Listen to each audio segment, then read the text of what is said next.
Social media पर ये ग्रोह जज्बाती नारे, मनगढ़ंत कहानियां और प्रोपेगेंडा परवान चढ़ता है। यही वो नेटवर्क है जिससे फंडिंग दिल्ली, दुबई और लंदन से होती है। ये लोग ना तो बलूचिस्तान के गरीब का दर्द समझते हैं, ना उनके मसाइल का हल देना जानते हैं। इनका मकसद सिर्फ एक है, इंतशार, नफरत और रियासत के खिलाफ बगावत। और जब कोई आम शहरी जो किसी तंजीम या इदारे से वाबस्ता नहीं फितनौल हिंदुस्तान के निशाने पर आता है, क्या रियासत से वफादारी की सजा मौत होनी चाहिए? और क्या ये सब खामोश तमाशाई हमेशा तमाशाई रहेंगे? बलूचिस्तान को अब झूठे मसीहाओं से निजात दिलानी है, वो मसीहा जो सिर्फ फंडिंग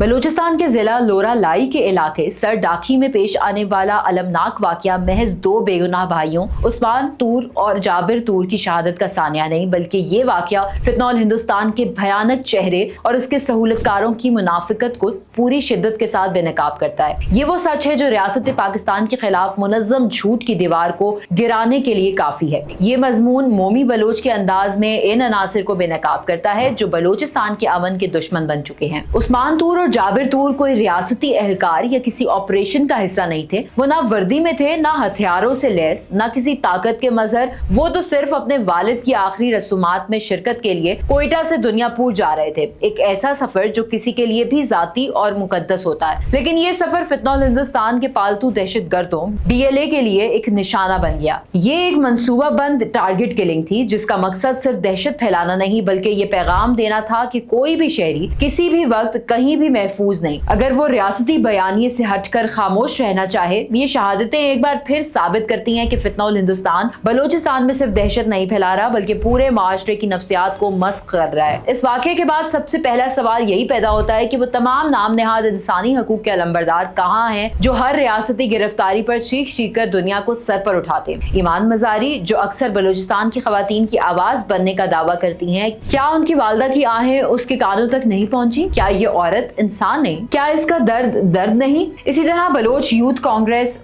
BYC, महारंग बलोच, पीबो बलोच, समीदीन और दूसरे खुद साख्ता मसीहा, इन सब की जुबानों पर ताले क्यों लग गए? क्या उनके सोशल मीडिया हैंडल्स सिर्फ इस वक्त फाल होते हैं जब कोई दहशतगर्द पकड़ा जाए या कोई रियासत दुश्मन बयानियां आगे बढ़ाना हो? यही वो दोहरा मयार है जो बलूचिस्तान की आवाम अब बखूबी समझ चुके हैं। ये मुनाफिक चेहरे सिर्फ उस वक्त बोलते हैं जब उनका गैर मुल्की एजेंडा फायदे में हो। उनके जमीर उस वक्त मुर्दा हो जाते हैं जब मासूम बलोच, पंजाबी या सिंधी शहरियों का खून बहता है। फितनौल हिंदुस्तान के सहूलतकारों का सबसे बड़ा हथियार सिर्फ बंदूक नहीं, बल्कि झूठा बयानिया है। यही बयानिया है जो नौजवानों को गुमराह करता है, रियासती इदारों को जालिम और दहशतगर्दों को मुजाहिद बनाकर पेश करता है। सोशल मीडिया पर ये ग्रोह जज्बाती नारे, मनगढ़ंत कहानियां और एडिट शुदा वीडियोस के जरिए ऐसी फिजा कायम करते हैं कि हकीकत दब जाती है और प्रोपेगेंडा परवान चढ़ता है। यही वो नेटवर्क है जिससे फंडिंग दिल्ली, दुबई और लंदन से होती है। ये लोग ना तो बलूचिस्तान के गरीब का दर्द समझते हैं, ना उनके मसाइल का हल देना जानते हैं। इनका मकसद सिर्फ एक है, इंतशार, नफरत और रियासत के खिलाफ बगावत। और जब कोई आम शहरी जो किसी तंजीम या इदारे से वाबस्ता नहीं फितनौल हिंदुस्तान के निशाने पर आता है, तो ये चेहरे खामोश हो जाते हैं, क्योंकि उन्हें मालूम है कि ऐसी खबरें उनके बयानिए को कमजोर करती हैं, उनके झूठे हमदर्दी के कारोबार को बेनकाब करती हैं। जब दुश्मन सिर्फ हथियारों से नहीं बल्कि प्रोपेगेंडा से भी हमला आवर हो, तो रियासत को दो मुहाजों पर लड़ना पड़ता है। पाकिस्तानी सिक्योरिटी फोर्सेस एक तरफ दहशतगर्दों से लड़ रही हैं और दूसरी तरफ इन 5th जनरेशन वॉर के कारिंदों से जो नौजवानों के इज़हान को आलूदा कर रहे हैं। लेकिन हकीकत यह है कि रियासती इदारे आज भी बलूचिस्तान में सबसे ज्यादा कुर्बानियां दे रहे हैं, चाहे वो FC की चेक पोस्टें हों, पुलिस की गाड़ियां हों या फौजी काफिले, सब पर आए रोज हमले होते हैं, मगर ये इदारे फिर भी अपनी जानों पर खेलकर अवाम को तहफ़्फ़ुज़ देते हैं। यही वो सच है जिसे झूठे बयानिया साज कभी कबूल नहीं करेंगे, क्योंकि उनके लिए सिर्फ वही मौत दिखती है जो उनके एजेंडे के हक में हो, बाकी सब कोलेटरल डैमेज है। बलोच नौजवानों को अब फैसला करना होगा। बलूचिस्तान के नौजवानों के लिए ये वक्त किसी नारों या सोशल मीडिया पर बनाए गए हीरोज के पीछे चलने का नहीं, बल्कि हकीकत को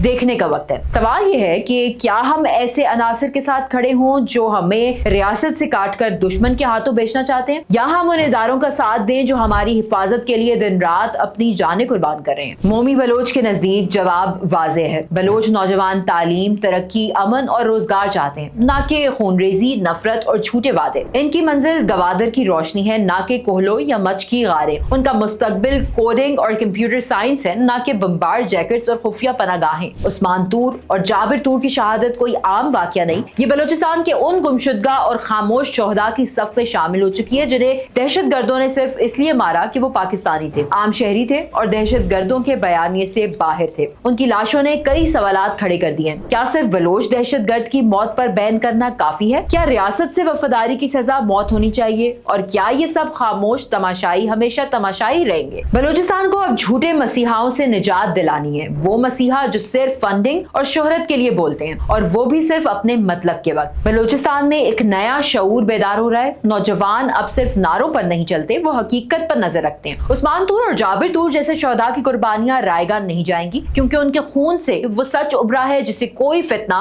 कोई झूठ, कोई प्रोपेगेंडा छुपा नहीं सकता। ये वक्त है फैसला करने का, या तो अमन, तरक्की और कौमी वहदत के साथ खड़े हों, या फिर फितना और हिंदुस्तान और उसके नमक ख्वारों के झूठे बयानिए के साथ दफन हो जाए। बलोच नौजवानों का मुस्तकबिल अब उनके फैसले का मोहताज है, और ये फैसला सच, शोहदा और पाकिस्तान के साथ खड़ा होने का होना चाहिए।